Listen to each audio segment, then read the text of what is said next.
Ay angay natong buhaton kung kita makadungog sa tawag sa atong Ginoo, kung kita makabati sa tawag sa pagpangalagad sa Dios o sa simbahan.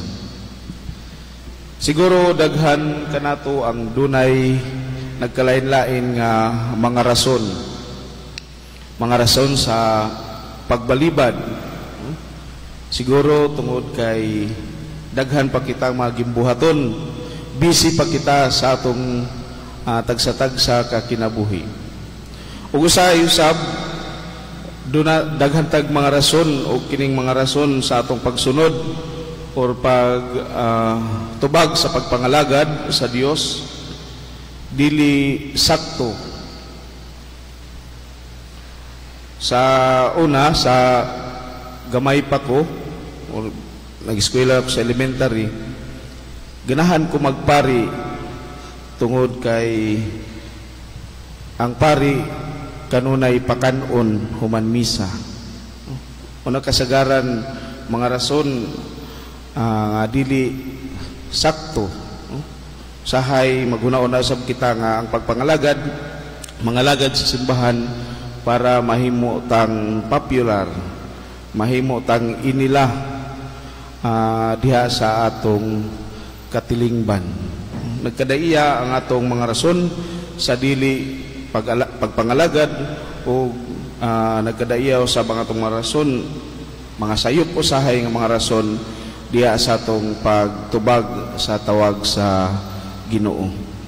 Mga igsoon dinhi sa atong ebanghelyo, dunay tulo ka demands ang atong Ginoo diha sa atong pagtubag sa iyang tawag.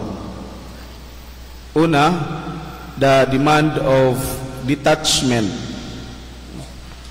that we will be detached from material possessions and personal comforts. Usahay maghuna-huna kita nga diha sa atong pumangalagad kita sa Ginoo, mahimo ng hayahay ang atong kinabuhi. Pero sa ingon ni Kristo dinhi sa atong ebanghelyo, ang mga milo may taguanan ug ang mga langga may mga salag, apan walay kahigdaan ug kapahulayan ang anak sa tao. There will be discomforts, naay kalisod sa atong pagtubag sa tawag sa atong Ginoo. Atong biyaan ang mga butang nga mao'y maghatag og babag kanato sa atong pagpangalagad ngadto sa Dios. Ikaduha, there is always a sense of urgency ang atong pagtubag sa tawag sa Ginoo. Dili kung unya, dili kung ugma, kundili karon mismo. Matod pa sa usa ka tawo sa atong ebanghelyo nga tuguti usa ko paglubong sa akong tatay, sa akong amahan.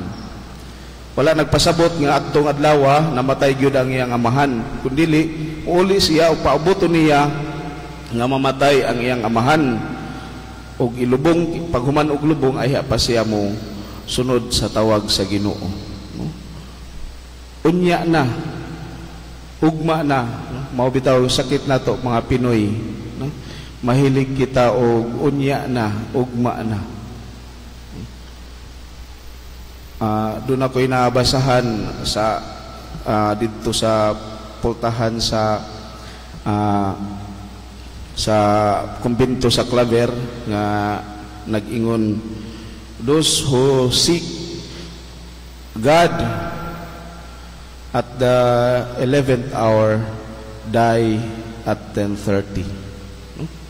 Usahay tungod kay walay urgency, dili immediate ang atong tubag kay gusto nato unya na, no? Unya na ko mangalagad sa Ginoo kung mag-retire na ko.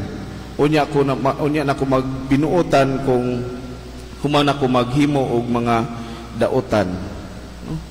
So ang tawag sa atong Ginoo, kinahanglan atong tubagon karon dayon, no? Ora mismo.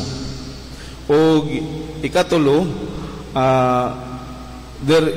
that the gospel of Christ, the call of Christ, mo'y atong hatagan o prioridad. We give priority and focus to the call of Christ. No? Tinuod, importante ang atong pamilya, importante ang atong trabaho. Pero una-unta na sa tanan, atong mahatagan o pagtagad ang tawag sa Ginoo, ang tawag sa pagpangalagad. Ug mao kini nga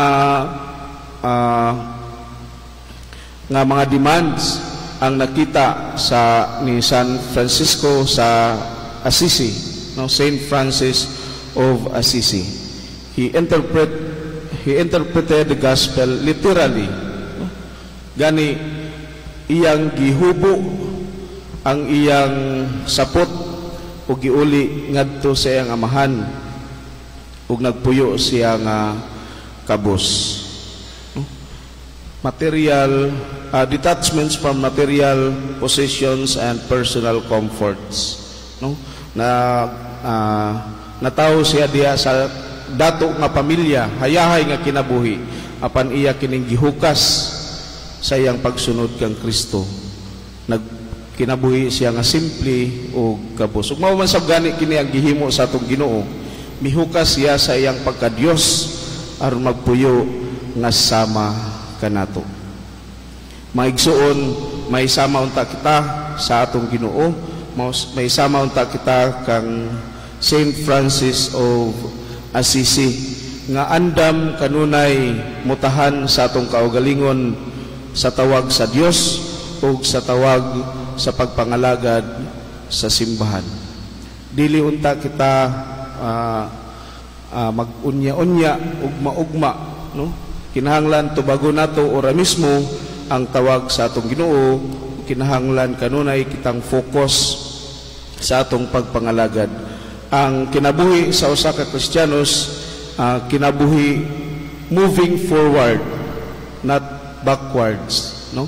Mga kanunay kitang magpadulong sa unahan sa atong pagpangalagad sa atong Ginoo, sama sa gibuhat ni San Francisco de Assis.